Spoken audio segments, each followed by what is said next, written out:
What if I told you that there was a place on this earth that housed 6 million dead bodies, miles and miles of twisting and turning tunnels, Nazi bunkers, and one of the gates to the underworld?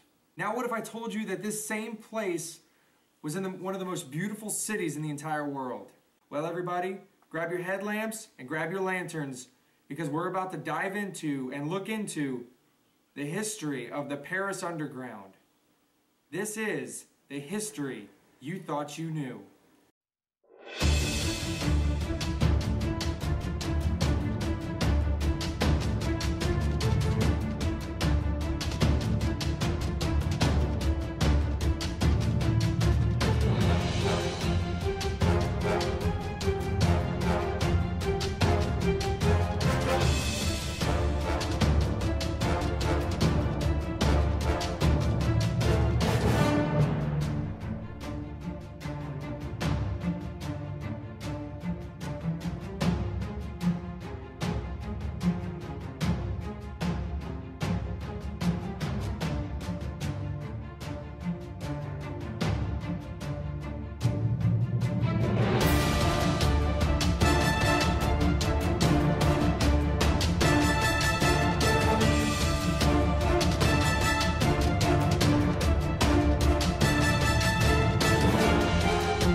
Paris, France, one of the most beautiful and cultural cities in the entire world, and is home to over 2 million people. But under those very people's feet lie 6 million dead bodies and many other mysteries. Lying beneath the streets of Paris, there are miles and miles of twisting and turning tunnels that mirror the streets above. On this planet looked vastly different. So different, in fact, that Paris itself was on the ocean floor. Years and years of sedimentary buildup combined with the pressure of the deep ocean and carbonic acid formed together to make large amounts of clay. And over time, this clay kept building and building and building until around the late Cretaceous period in the Mesozoic era, Paris finally emerged from the ocean. Now, all of you are probably wondering why I just told you all of that. Well, I'm telling you that because over time, these natural resources formed large amounts of limestone caverns underneath the city of Paris. And over time, people started realizing this. And around the beginning of the 13th century, people started going in and mining the limestone, using it to build buildings and other structures in the city. Some of these structures include city ramparts, the Louvre, and Notre Dame Cathedral. These quarries and caverns provided a lot of natural resources and good things for the city. That is until the 1770s. During this time, Paris was literally collapsing in on itself. The streets above were giving way to the caverns below, falling sometimes 100 feet into the ground. A man by the name of Charles Axel Guillermo was appointed to try to fix this horrible problem. Charles took it upon himself to map where the quarries were under the city and then dug tunnels connecting the quarries. These tunnels matched the streets above them, and in some places he placed pillars in order to hold up the streets from caving in. These tunnels became part of the sewers, metro, and the catacombs, all making up what we now call the Paris Underground. Now, these tunnels and quarries also became very useful when the amount of buried dead bodies reached an alarming amount in the city. So much so that it started affecting people's health. There was one cemetery in particular that was one of the most, if not the most, overcrowded cemetery in the entire city. And this cemetery was known as St. Innocent's Cemetery, or Holy Innocents Cemetery.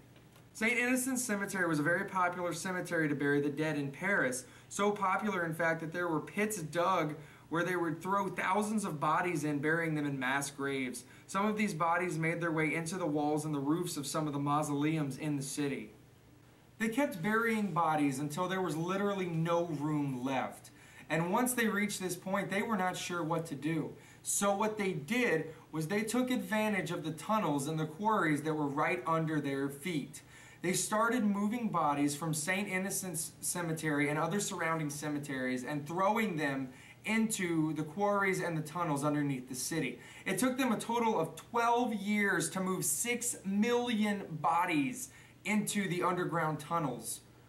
Now what they did with these bodies is some of them they started arranging the skulls and the femurs and all the other bones on the walls and the roofs and some of the pillars of the underground tunnels, making up about 1.1 miles of the tunnels, which we now know as the Paris Catacombs. A lot of the authorities like to keep the catacombs and the rest of the Paris underground off limits to everyone and make it illegal to venture down into the tunnels. There are, however, these people that take it upon themselves to illegally venture into the tunnels, explore, have parties, and even take other people down to witness what is underneath their feet. These people are referred to as cataphiles. Due to some of the explorations from these cataphiles and other people venturing down into the catacombs, we have now discovered that there are some areas in the catacombs that looks like, and the tunnels, that looks like they were used for bunkers during World War II. The only reason we know this is because we found memorabilia containing Nazi paraphernalia on it, only letting us come to the conclusion that the Nazis used these twisting tunnels in order to hide from the Allies during World War II. Now, some of these people weren't as lucky to be a part of the artwork that was on the wall, or that some people call it. These people were cast aside and thrown into surrounding caves, tunnels, and openings in the underground.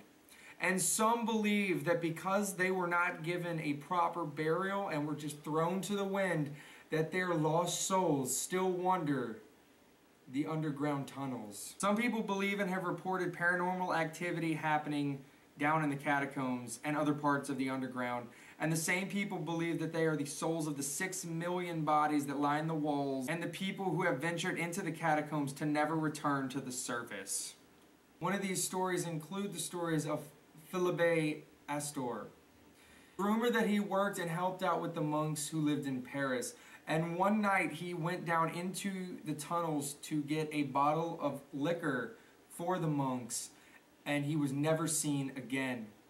Rumor has it that when he went down into the tunnels, he kept walking until his flame went out. And his body was actually discovered 11 years later. Nobody knows why or how he was killed, because he knew exactly where he was going and there was no reason to venture off that path. Some people believe that it was the ghost or even maybe a demon that attacked poor Philippe. There is a memoriam and a grave down in the catacombs in his honor. People have reported laughter, footsteps, moaning, and conversing down in the catacombs where there is for sure no one else there but them. People have also seen some strange creatures living down in the catacombs, and some of them matching that description of a werewolf. There's actually another legend of a woman who was going to visit her fiancé, and she was leaving her building, and the elevator broke, sending her to the basement, which led into the dreaded catacombs. Once inside the tunnels, she reported that she saw mangled and twisted creatures that resembled beasts that were covered with hair. They put her in a cage and tortured her. Stories like this gives answers to some of the people's idea that there was a door to the underworld underneath Paris in the catacombs and the tunnels. When you're in a place that is so dark and mysterious and gives you such an overwhelming fear of worry, fear, and claustrophobia, one can only imagine that it does have a doorway to evil, or is the place of evil itself. Some of these stories are very extraordinary and need extraordinary evidence. So one person of notoriety, a very famous paranormal investigator by the name of Zach Bagans from Ghost Adventures, actually went into the catacombs and investigated them. When he went down there, he experienced a lot of unexplained activity. Two of his cameras were stolen. He heard laughter and even caught it on the recording. Experienced overwhelming emotions of worry, fear, sadness, and anger, and even caught an apparition on his camera wandering the catacombs. Paris Underground is a mysterious, macabre, and interesting place, and it begs more questions than it does answer them.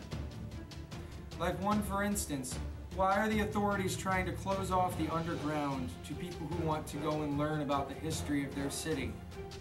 And why are people like Catacombs and other curious people venturing into the decrepit, dark, and horror-filled place that we know as the Paris Underground to try to explore, document, and maybe find out the history that we thought we knew? I'm Justin Sisk, and this has been the History You Thought You Knew, covering the Paris Underground. Hey everybody, if you liked what you saw today, then please go down below and hit that big red subscribe button for notifications on future videos I'm doing. If you're watching the first installment of the History That You Thought You Knew, I figured I would do it on the Paris Underground in light of me doing a review of the As Above, So Below movie. So if you have a chance, go check that out in the movie reviews as well. I will be reviewing other things like video games, books, and things like that. I'll also be starting a psychology series that's similar to the one you've just seen. So if you want to check all that stuff out, keep your eyes open, tell all your friends, your family, and make sure to hit the subscribe button, like me on Facebook, follow me on Twitter, all that jazz. All the links for that is in the description box below. And I'll see you guys next time.